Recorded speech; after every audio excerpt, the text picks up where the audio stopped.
እንኳን ደህና መጣችሁ። የመጣሁት ከደቡብ ኦሞ ዞን ከሐመር ወረዳ ከካራ ብሔረሰብ ስሜ ሙዶ አኮ ይባላል። ከመጣሁበት አካባቢ አንድ ግጥም ለእናንተ ይዛችሁ መጥቻለሁ።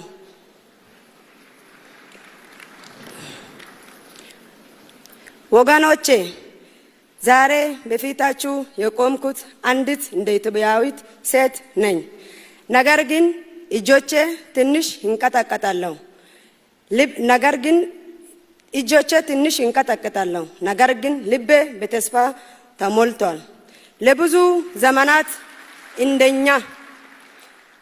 ዘመናት እንደኛ ያሉ ሴቶች ታሪክን ከሩቅ ቆመን እንመለከት ነበር። ሌሎች ይናገር ነበር፣ ሌሎች ይወሱን ነበር። እኛ ግን ከሩቅ ቆመን እናይ ነበር። ወንድማሞቻችንን እንቀብር ነበር፣ እንባችንን እናብስ ነበር። ሰላም ይመጣ ይሁን ብለን እንጠይቅ ነበር። ዛሬ ግን ለመጀመሪያ ጊዜ ሀገሬ እንድናገር ጠርተኛለች።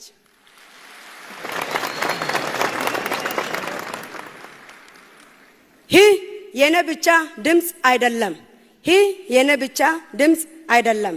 ይህ ከሩቅ ያሉት ሴቶችና እናቶች ድምፅ ነው። ማን ያልሰማችሁ እናቶች፣ ማን ያልጠየቃችሁ፣ ነገር ግን ከብዙ በፊት ያሉት ኢትዮጵያ የወደዱ የሰዎች ድምፅ ነው። ዛሬ ኢትዮጵያ እያዳመጠች ነው። ባለመነጋገራችን ብዙ አጥተናል። ያተረፈኑ ነገር እንባ መቀበር ተጨምሮ ጥላቻ፣ ሐዘን፣ በቀል ነው። እሳት ቤት ብትገነባ ኖሮ ኢትዮጵያ ከዘመናት በፊት በተገነባች ነበር። ነገር ግን ቤት የምትገነባው እጆች ሲተባበሩና ልቦች ሲደማመጥ ነው። ኢትዮጵያ የእናንተ የኛ የሁላችንን ናት። ስለዚህ ወገኖቼ ይዛችሁ የመጣችሁን ቁጣ ቋጠሮ ይዛችሁ አትመለሱ። ተመካከራችሁ